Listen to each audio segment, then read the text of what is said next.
Hello guys, welcome. Collective reading tayo ngayon. So, titingnan natin kung kaninong energy to. Be open-minded po, hindi po halos lahat makaresonate. Thank you nga po pala sa mga nagsusubscribe, sa mga bumabalik. Maraming pong salamat. Give me the message for collective. Kaninong energy to? Give me the message for collective. Kaninong energy to?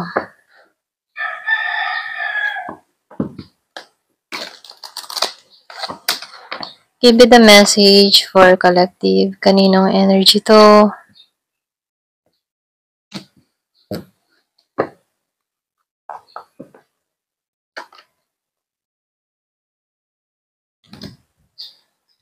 So, meron ako nakikitang nangangarap dito ng gising, okay? Medyo sensitive tong tao na to. Maramdamin, okay? Meron ako nakikitang Scorpio, Cancer, Pisces. Meron din ako nakikitang Virgo, Capricorn, Taurus. Meron ding Aries, Leo, Sagittarius. Meron din ako nakikitang Gemini, Aquarius, and Libra. Meron ako nakikitang ditong nangangarap ng gising, yung meron siyang gustong makamit, meron siyang gustong marating. Nakikitaan ko dito na andin yung pagnanais ng tao nito na makuha yung mga pangarap niya dito, no? So, sinasabihan ka dito, once na lagi mo tong iniisip, ito na yung signal para kay universe na yung manifestation na ginagawa mo. So, panatilihin mo lang laging positive yung mind mo, okay? So, nakikita ko rin dito, medyo sensitive ka din, okay, kung sino man to. Halimbawa, for example, meron kang naririnig na masasakit, or pwede rin meron kang mga sinabing pangarap sa isang tao, sa kaibigan, tapos, minamahina ka or dinadown ka about sa pangarap mo, baliwalain mo yung mga sasabihin nilang mga negatibo about sa'yo. Kasi libre naman mangarap, Deadmahin mo na lang kung nag-iisip sila ng mga negatibo about sa'yo kasi hindi nila ini-expect na ganun kalaki yung pangarap mo, okay? So, yung iba sa inyo, pwedeng meron kang nasasabihan dito na, imposibleng makuha mo yun, ganyan, Pero walang imposible kapag si God na yung kumilos once na deserve mo tong pangarap na minimithi mo, okay?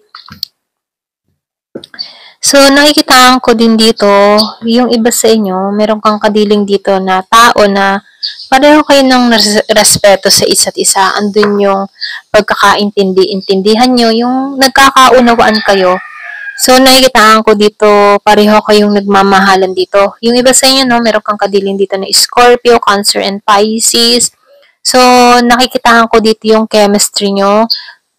Balance kayo, yin and yang, So, nafe-feel ko dito yung pareho kayong may respeto sa isa't isa. At yun yung maganda sa isang relasyon, yung respeto. So, nakikitaan ko dito, nagiging maayos kayong nagsasama ng tao na to, okay? Yung iba so, meron din ako nakikita dito na Scorpio, Cancer, and Pisces. Yung iba naman sa inyo, meron ako nakikita dito na yung bang tipo may nagmamanipula, okay? May nagmamanipula sa'yo pagdating sa pera. Pwedeng meron ka ditong kadiling na sobrang niyang controlling, okay? Yung parang sobrang niya lagi ikaw kinukontrol.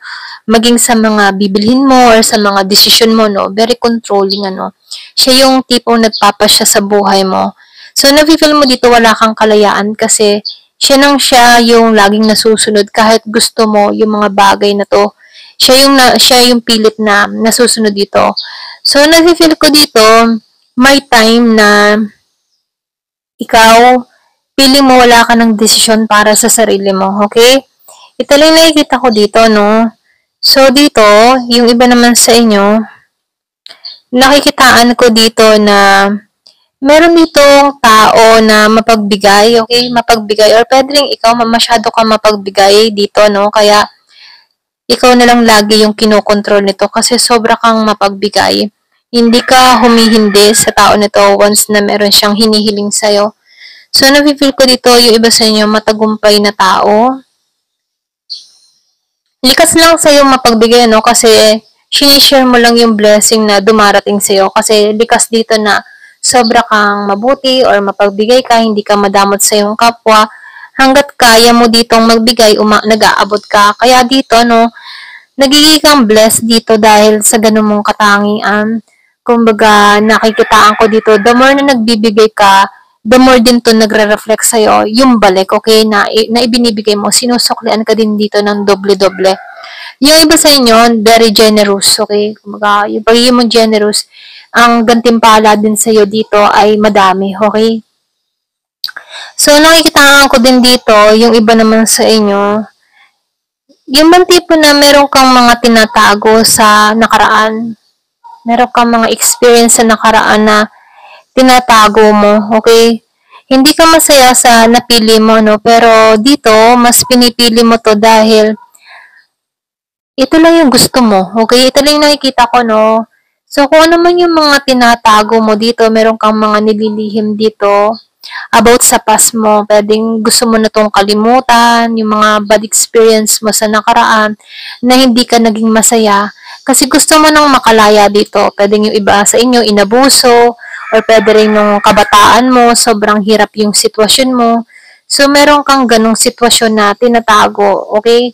Lalo na sa mga bago mong kaibigan, hindi mo pinahalata na nakaranas ka ng hirap na sitwasyon before, ano. Kasi, maybe, yung iba sa inyo, may dahilan ka kung bakit mo ito tinatago para lang protektahan yung sarili mo. So, nakikitaan ko rin dito, meron kang mga priorities dito, no? Humahanap ka ng balance dito. So, nakikita ko dito magaling kang humawak ng pera. Magaling kang mag-manage dito ng iyong resources. So, nafe-feel ko dito, yung iba sa inyo, magaling humawak ng pera. Ano? At ito yung priority mo, yung umunlad ng umunlad ka dito. So, nakikitaan ko rin dito, gusto mo magtagumpay dito, kaya ito yung hinahanap mo. Okay? Ayan. So, nakikitaan ko rin dito, yung iba sa inyo, wala kang idea pero merong nai-insecure sa'yo kahit wala ka namang ginagawa dito.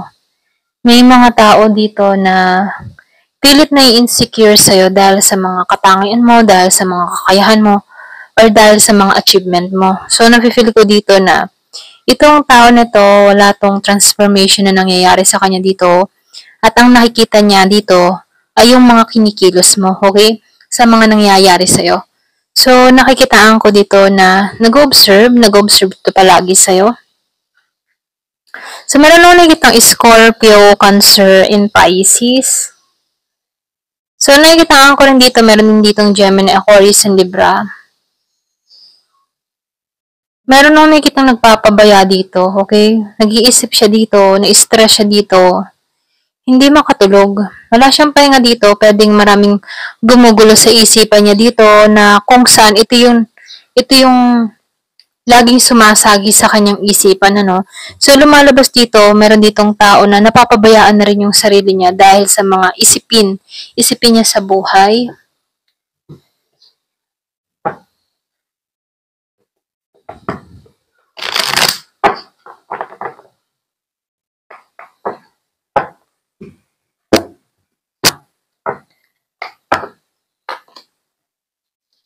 Pero ganun pa man, ano, kahit marami kang mga isipin sa buhay, sinasabihan ka dito, matatapos na tong mga problemang kinakaharap mo, okay? So, meron ako nakikita ditong bagong simula na naghihintay sa'yo. Yung mga nangyari sa nakaraan, tapos na to, okay? Yung ba sa inyo, nakikitaan ko dito, na let go mo na to, or pwede rin sabihin, ito na yung nagsisink in sa isipan mo na kailangan na tong i-let go. Yung mga bumabagabag sa kaisipan mo. So, nafe-feel ko dito yung pagbabago na parating dun sa iba, ha. So, nafe-feel ko dito malaking pagbabago.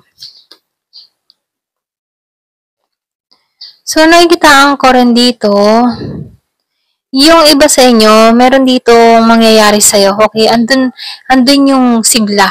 Meron dito magbabalik yung sigla dahil meron ka ditong mga katangian, ano, na kahit ba may mga problema ka, kaya mong pasiglahin yung sarili mo, kaya mong gumawa ng paraan para maayos tong mga problemang kinakaharap mo. So, nafe-feel ko dito, hindi ka nawawalan ng pag-asa. Andun yung fighting spirit mo.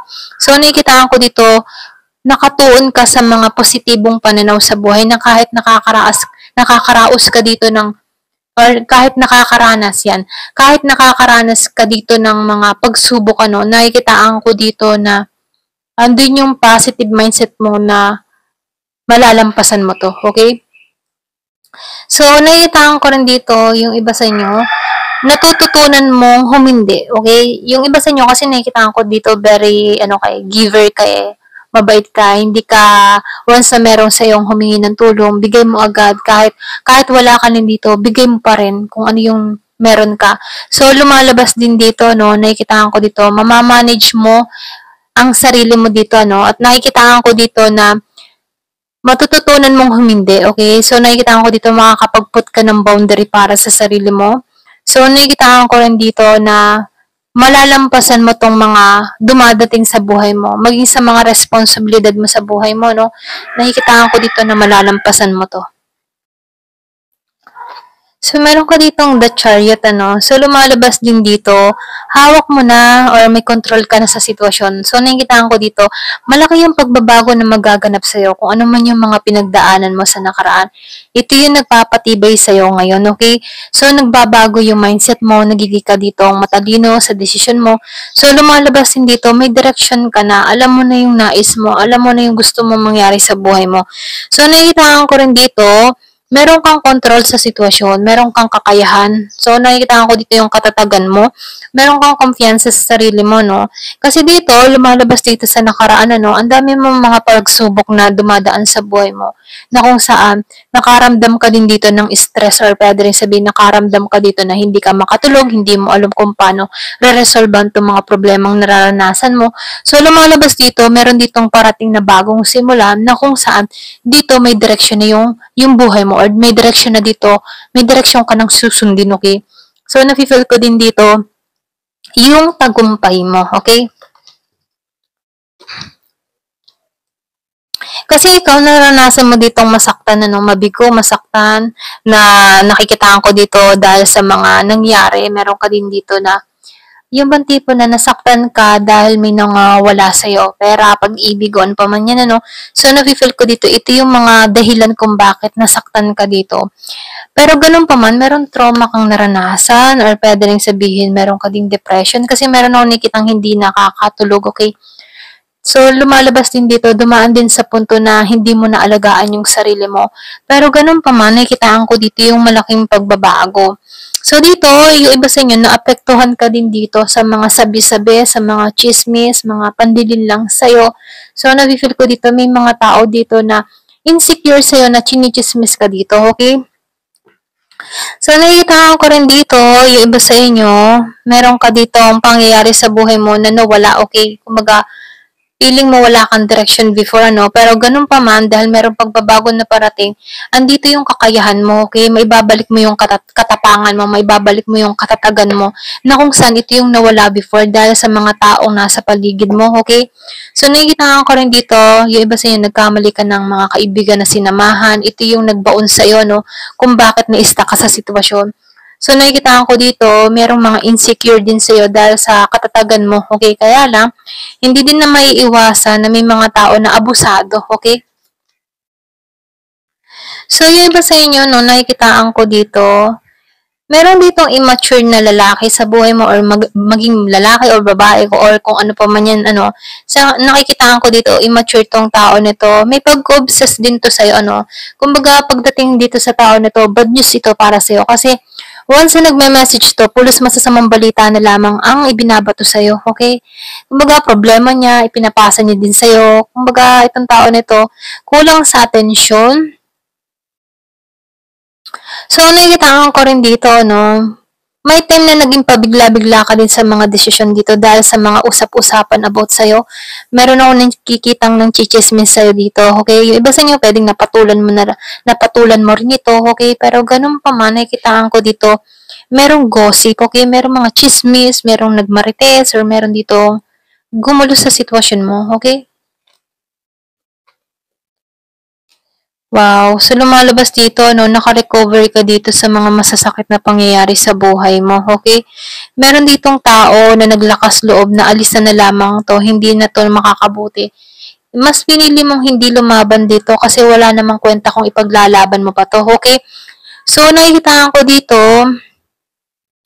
meron ka ditong tao or yung iba sa'yo meron kang karelasyon dito na moody, okay? Troublemaker din siya dito. Meron akong nakitang unrequited love. So, lumalabas dito, heartbreaker. Nakikita ko dito, siya yung tipo ng tao na gumagawa ng tension sa inyong dalawa, okay? Kahit halimbawa, for example, magkarelasyon pa kayong dalawa, siya yung gagawa ng away, gulo para mag-break kayo, pero at the end, siya din naman yung manunuyo din sa'yo, okay? So, nafe-feel ko dito, mas pinili mo na lang tanggalan to kasi paulit-ulit yung ginagawa ng tao na to sa'yo, okay? Masyado siyang papansin dito. Ito lang nafe-feel ko, no? Meron ako nakitang Aries, merong Leo, Sagittarius dito. Meron ding Gemini, Aquarius, and Libra, Scorpio, Cancer, Pisces, and Virgo, Capricorn, and Taurus. Halos lahat nandito, no? So, lumalabas dito, ayaw mo nang paglabanan to, natatakot ka nang maulit muli itong mga nangyayari sa'yo, okay? Kaya pagdating sa tao nito, ayaw mo na siyang pansinin kasi dito, mas pinili mong putulin na yung ugnayan sa inyong dalawa, okay? Ito lang nakikita ko, no? Kasi dito naranasan mong hindi ka maging balance sa tao na to. Yung iba sa inyo, no, kahit sa pangyayari, sitwasyon, mas pinili mo na lang yung sarili mo. Naka-recover ka na eh, kaya ayaw mo nang ibalik yung sarili mo doon sa ganong sitwasyon, okay? So, nafe-feel ko dito meron kang mga iniwasang tao na hindi nakakabuti para sa sarili mo. Ayan, ito lang yung nakikita ko dito. Ayan, hanggang dito na lamang po. Thank you for watching. Love and peace.